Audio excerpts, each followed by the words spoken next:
Pune drugs प्रकरणी आता एक अपडेट समोर येते। पुणे पोलिसांनी 8 जणांची 7 दिवसांची पोलीस कोठडी आता मागितलेली आहे।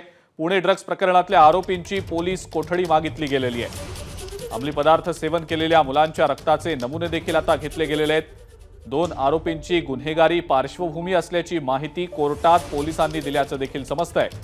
सोशल मीडियाद्वारे या पार्टीचं आयोजन करण्यात आल्याची माहिती पुणे पोलिसांनी दिलेली आहे। तर लाउंज मधलं जे बिल भरलं गेलेलं होतं ते ऑनलाईन पद्धतीने भरलं गेल्याचं सुद्धा पुणे पोलिसांनी स्पष्ट केलंय।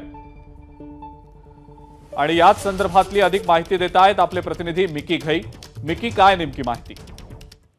जर आपण बघितलं तर या प्रकरणी आता पुण्यातील पोलिसांनी या 8 आरोपींना पुण्यातील शिवाजीनगर सत्र न्यायालयात हजर केलं होतं आणि त्याच वेळी आता जर आपण बघितलं तर जवळपास 29 जून पर्यंत या 8 आरोपींना या ठिकाणी पोलिसांनी पोलीस कोठडी या ठिकाणी दिलेली आहे। अर्थात जर आपण बघितलं तर सरकारी वकीलने या ठिकाणी त्यांची बाजू मांडली आणि त्यामध्ये जे सीसीटीव्ही फुटेज जप्त करण्यात आलेलं आहे ते पूर्ण व्हेरीफाय करायचंय। त्याचबरोबर जे रेंट अग्रीमेंट आहेत ते व्हेरीफाय करायचे। एवढंच काय, जे व्हिडिओ सध्या व्हायरल होत आहेत जे ड्रग्ज घेताना त्या मुलांचे रक्ताचे तपासणी देखील सॅम्पल्स घेऊन टेस्टिंगसाठी पाठवण्यात आलेले आहेत। त्याचे देखील रिपोर्ट्स येणार आहेत।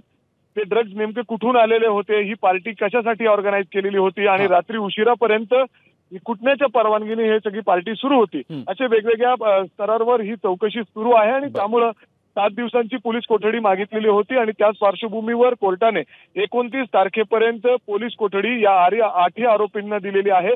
अर्थात आता पोलीस आणखीन कसून चौकशी या ठिकाणी करणार आहेत आणि अशा पद्धतीने कोर्टाने या 8 आरोपींना या पबचे मालकासकट आपण बघितलं तर 29 जून पर्यंत पोलीस कोठडी दिलेली आहे। ठीक आहे मिकी, धन्यवाद। सविस्तर माहिती आपण दिलीत त्याबद्दल। एबीपी माझा, उघडा डोळे बघा नीट।